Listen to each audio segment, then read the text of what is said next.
본격 날라리 방송 한지의 장전의 원투펀치 391회 2부 시작해 보도록 하겠습니다. 자, 오늘 주제는요.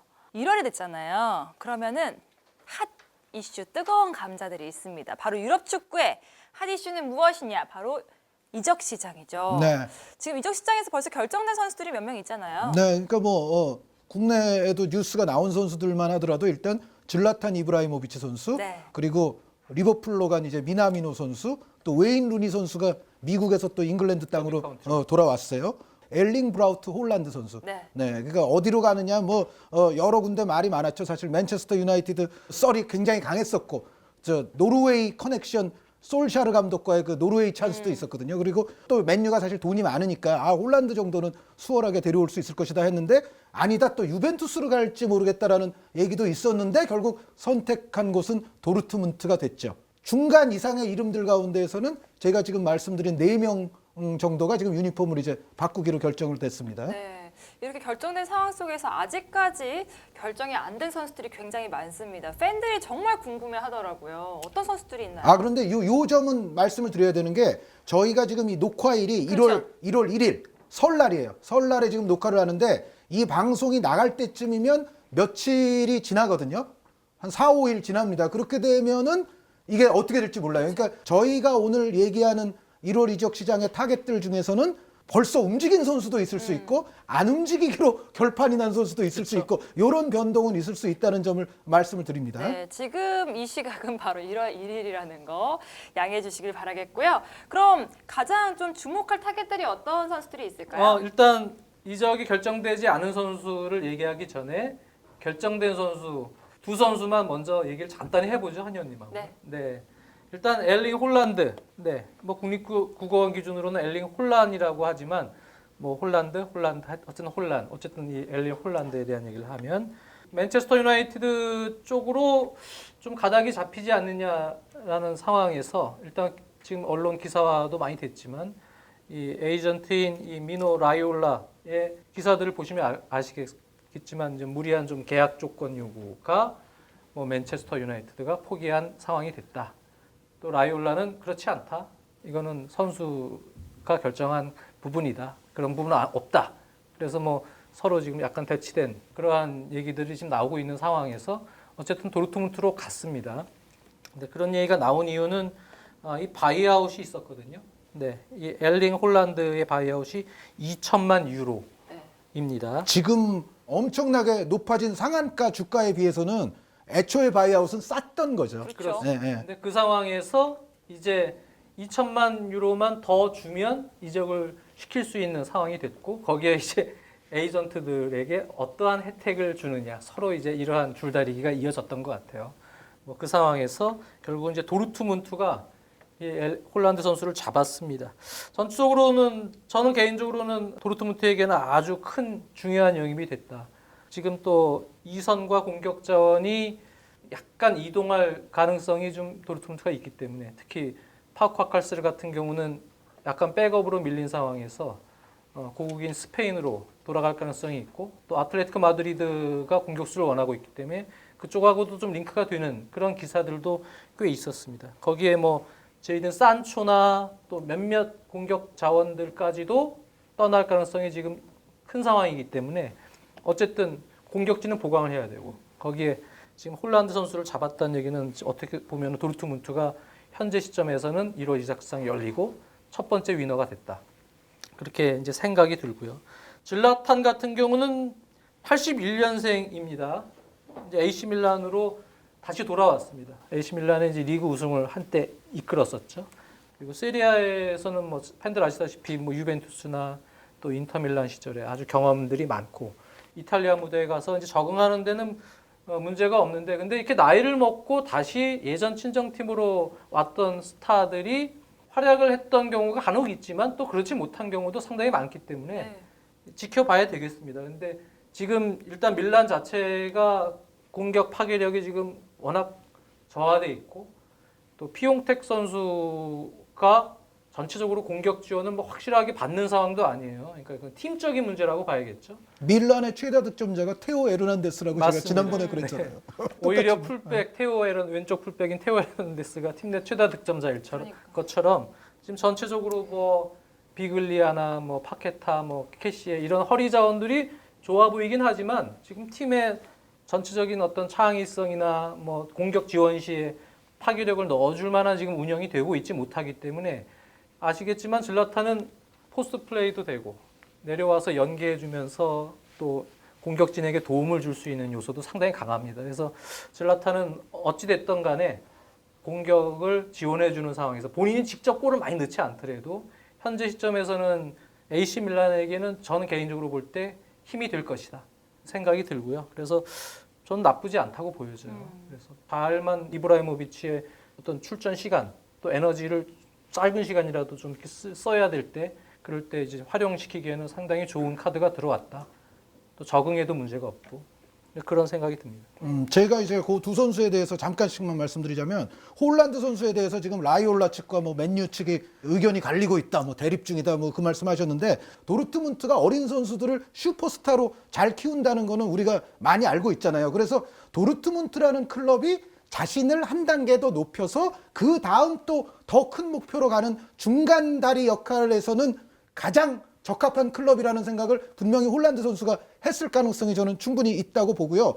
지금 도르트문트와 계약을 하면서 홀란드 선수에게 또 바이아웃이 이제 붙지 않습니까? 그런데 바이아웃을 여전히 비싸지 않게 싸게 이제 형성하자고 했던 거예요. 그런데 이거는 무슨 얘기냐면 아까도 말씀드린 것처럼 홀란드 선수가 지금 도르트문트를 영원한 종착지로 생각하는 게 아니라 이거는 중간 단계다, 어디까지나. 그러니까 다음번에 어디를 가겠다. 그런데 라이올라가 맨유에도 사실은 그런 비슷한 요구를 했는데 그럼 맨유 입장에서는 홀란드 선수가 맨유 와서 잘하면은 뭐 그럼 반 시즌 만에 바이아웃도 질러버리면 또 나갈 수도 있다는 그렇죠. 얘기가 되잖아요. 그런데 맨체스터 유나이티드 입장에서는 그거는 들어주기 힘든 거죠. 그러니까 맨유가 홀란드를 데려가면은 그거는 홀란드 선수를 앞으로 적어도 몇 년 이상 맨유의 주력 스트라이커로 키우고자 데려가는 건데 라이올라 측의 요구는 그거를 애초에 불가능하게끔 만드는 그런 바이아웃 정도의 액수밖에 안 돼요. 그래서 근데 도르트문트는 그걸 수용을 한다는 거죠. 왜냐하면 아까도 말씀드린 것처럼 도르트문트는 많은 선수들이 사실은 여기를 최종적인 종착지로 생각하지 않고 그거를 도르트문트 자신들도 어느 정도 알고 있는 거기 때문에 도르트문트는 적당한 바이아웃이면 그냥 수용을 하는 거예요. 그래서 제가 봤을 때는 도르트문트라는 중간 단계가 어린 선수의 성장에 여태까지 도움을 줬던 케이스가 굉장히 많고 여기에 도르트문트는 그렇게 바이아웃을 무리하게 높이는 그런 욕심을 또 부리지 않기 때문에 이런 이해관계가 잘 맞아떨어져서 홀란드 선수가 여기를 선택했다는 생각이고 그 질라탄 선수가 이제 밀란에 입성함으로써 딴 건 다 제쳐놓고 저는 그게 기대가 됩니다. 밀란과 유벤투스의 경기. 질라탄 대 호날두. 네, 질라탄 이브라이모비치 대 크리스티아노 호날두의 팬들의 대결은 지대한 관심이죠. 네, 그렇죠. 이거는 호날두 선수도 최절정기는 아니고 질라탄 선수는 그보다 더 절정기가 아닌 상황이기는 합니다만 그럼에도 불구하고 이 두 선수가 이제 같은 리그에서 한번 경쟁에 들어간다는 거는 이거는 볼만하죠. 굉장히 화제거리가 된다 일단. 그 면에서도 밀란에게는 어떤 실질적인 전력 플러스 알파의 또 어떤 화제거리 생성에 있어서 도움이 될 거라는 생각입니다. 확정된 선수들 이야기를 좀 해봤는데 계속해서 거기에 이어서 말하자면 홀란드 선수가 지금 도르트문트로 왔잖아요. 네. 그러면서 또 산초가 이제 다른 쪽으로 갈 가능성이 더 높아졌어요. 첼시의 꾸준한 관심을 받고 있잖아요. 그렇죠. 그러니까 기본적으로 뭐 홀란드도 그렇고 분데스리가 팀들은 팬들 아시다시피 이제 50+1 룰이 있어요. 그래서 특정 어떤 자본가가 네. 절반 이상의 지분을 가져가질 못해요.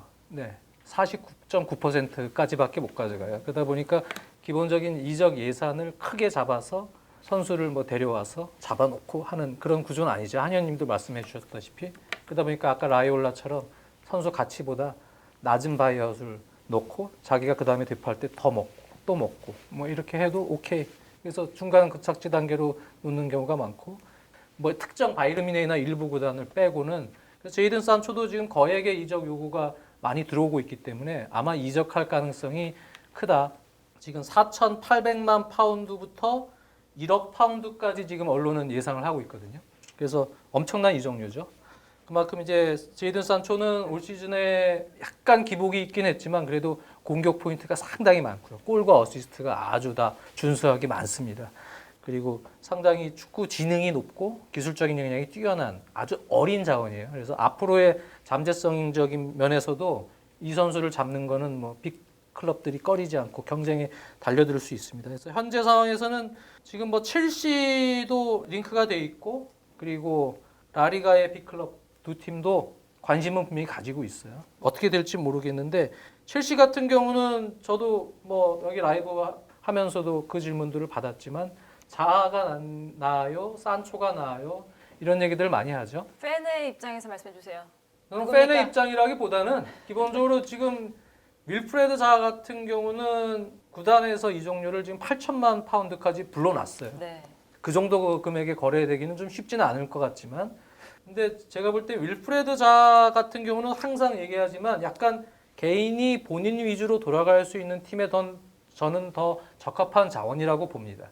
그래서 간혹 뭐 1대1 개인 돌파에서 2명 사이에서 또는 1대1 싸움에서 돌파를 해서 어시스트를 하는 장면들이 있긴 있지만 그것이 전체적인 운영, 미드필더를 거쳐서 자아까지 가는 운영적인 측면에서 볼 때는 자아 선수가 팀 플레이어로서는 B클럽에 가기는 그렇게 적합한 유형의 선수라고 저는 생각하지 않아요. 그래서 90분이라는 긴 시간 동안의 축구 경기에서는 팀 플레이가 더 많이 필요한 그 강팀에 과연 자아가 좋은 선수인가에 대해서는 저는 약간의 의문이 있습니다. 오히려 중하위권 지금 같은 팀에서 에이스 역할을 하는 게 자아 선수가 더 좋은데 근데 자아 선수가 물론 첼시 같은 팀이 지난 경기 아스날 첼시전에도 얘기했지만 1대1에서 지공 상황에서 이렇게 막 무언가 하나를 만들어줄 수 있는 유형은 필요하긴 해요. 근데 앞서 말씀드린 대로 그런 한순간을 위한다기보다는 90분간의 팀플레이어로서는 산초가 저는 더 낫다.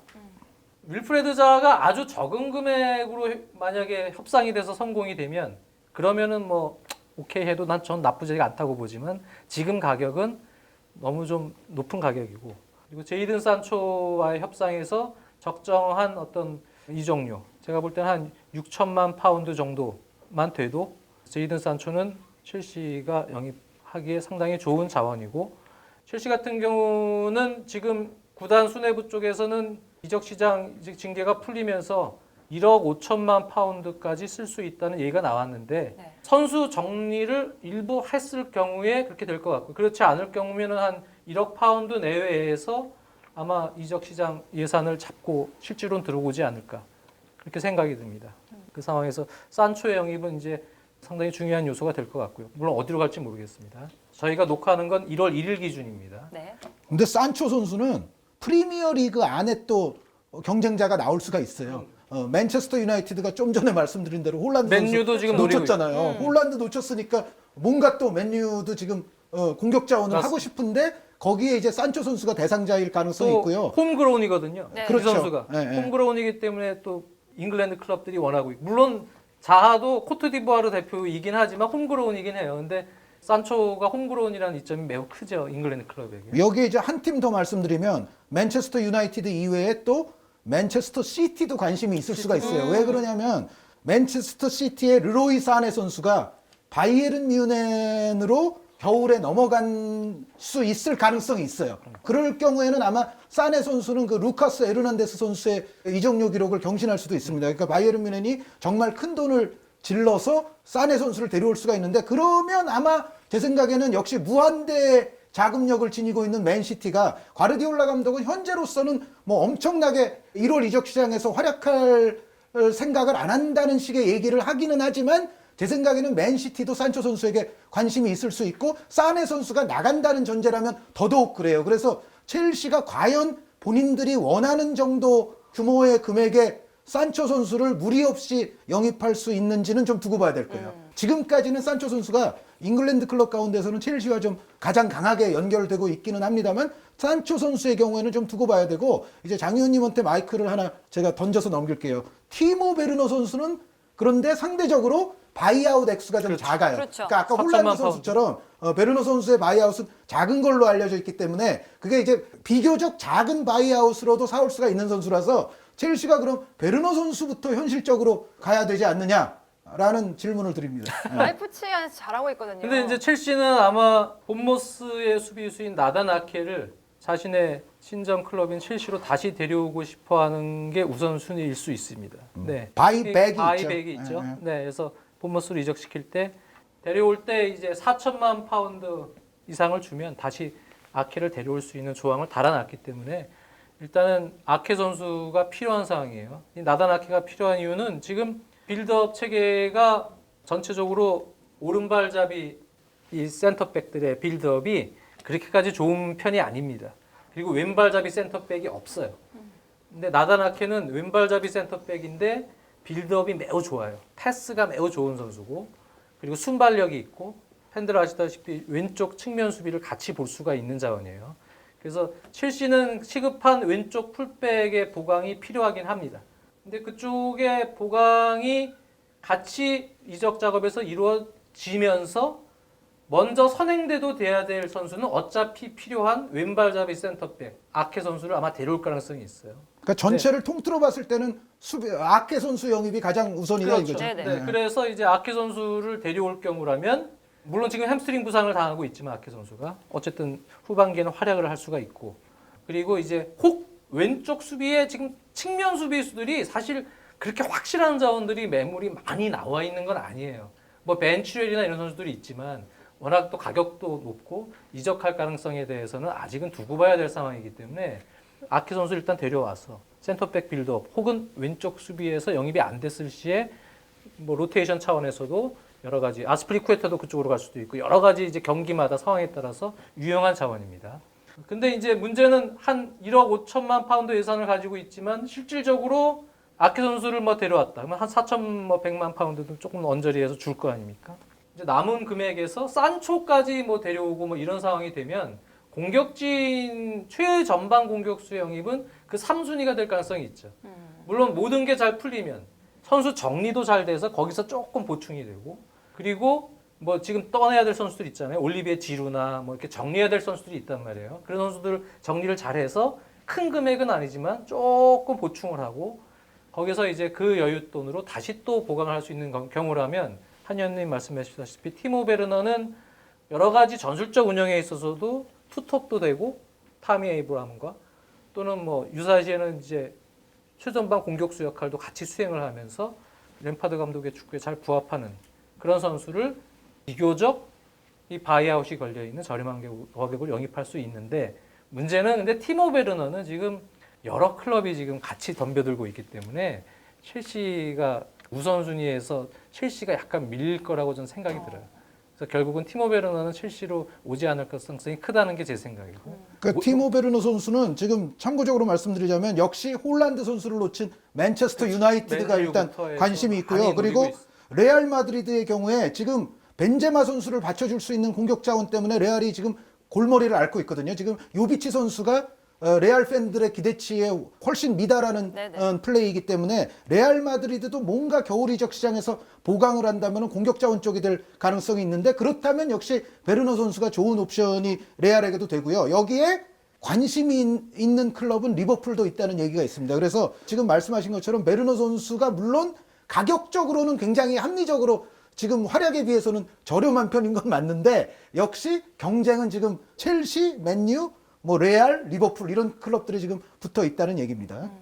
그리고 아까 지루 얘기가 나와서 그런데 계속 네. 얘기해 볼게요. 에이브람이 주전 공격수로 자리 잡은 이후에 지루가 이제 또 어디를 갈지 궁금해하는 팬들도 많더라고요. 지루는 제 생각에는 뭐 프랑스 리그로 가는 방안도 있습니다만 지루 얘기를 하기 위해서 이제 요 팀 얘기를 하나 하자면 아틀레티코 마드리드가 있어요. 그쵸. 그런데 아틀레티코 마드리드가 주앙 펠릭스 선수를 데려와서 어떤 창의적인 부분은 점점 더 좋아질 수 있다고 저는 확신해요. 그리고 이미 사실은 좋아지고 있는 부분들이 있어요. 그런데 그게 이제 가시적인 공격 포인트로 연결이 안 되면서 아틀레티코 경기를 좀 안 보신 분들은 뭐 주앙 펠릭스가 뭐 지금 잘하고 있어라고 하시지만 제가 봤을 때는 주앙 펠릭스 선수가 분명히 지금 아틀레티코에서 잘하고 있다는 인상을 분명히 주거든요. 그런데 문제는 역시 아틀레티코는 주앙 펠릭스가 있음에도 불구하고 골을 더 터뜨려 줄 수 있는 다른 공격수가 있어야 되는데 모라타 선수로는 역시 한 3% 부족하죠. 그래서 디에고 코스타 선수가 지금 거의 뭐 지금 올 시즌 전력 외처럼 또 계속 부상도 있지만은 그렇게 가고 있기 때문에 아틀레티코가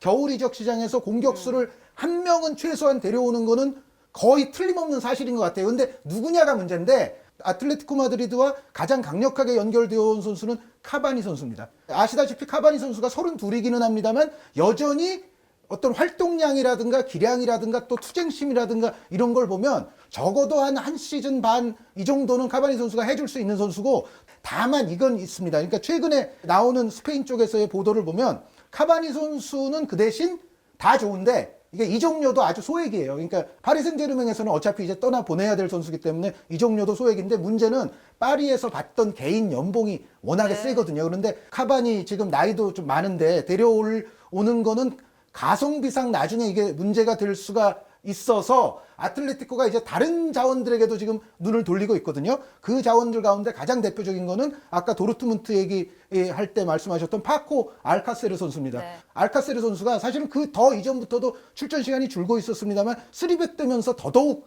알카세르 선수의 출전 시간은 지금 굉장히 줄어들었어요. 여기에 이제 홀란드 선수까지 오니까 알카세르는 더 이제 밀릴 가능성이 높아지는데, 그럴 때 아틀레티코 마드리드가 이제 카바니보다 싼 연봉에 알카세르 선수를 지금 데려올 수 있다는 얘기가 있고, 여기에 뭐 아틀레티코 마드리드가 또 고려하고 있는 대상은 베이징 고안에서 뛰어왔던 세드릭 바캄부 선수 얘기도 있습니다. 이 바캄부 선수는 왕년에 비아레알에서 상당히 좋은 모습의 스트라이커였었기 때문에 또 라리가 적응의 어떤 별다른 또 그런 요구도 없기 때문에, 그럼에도 불구하고 저는 이 가운데 후보 중에 하나로 지루 선수가 있다고 생각해요. 지루 선수도 일단 아틀레티코 시메오네 감독이 좋아할 만한 일단 피지컬을 갖추고 있고, 여전히 선발은 아니더라도 뭐 로테이션 내지 조커 자원으로는 아틀레티코의 스타일에 저는 부합하는 면이 충분히 있다고 생각을 하거든요. 그래서 지루 선수의 행선지가 어디가 될지 모르지만 아틀레티코 마드리드가 다른 공격 자원들과의 협의가 어떻게 되느냐에 따라서는 아틀레티코가 지루에게 손을 내밀 가능성이 현재로서는 충분히 있다고 생각합니다. 네. 네.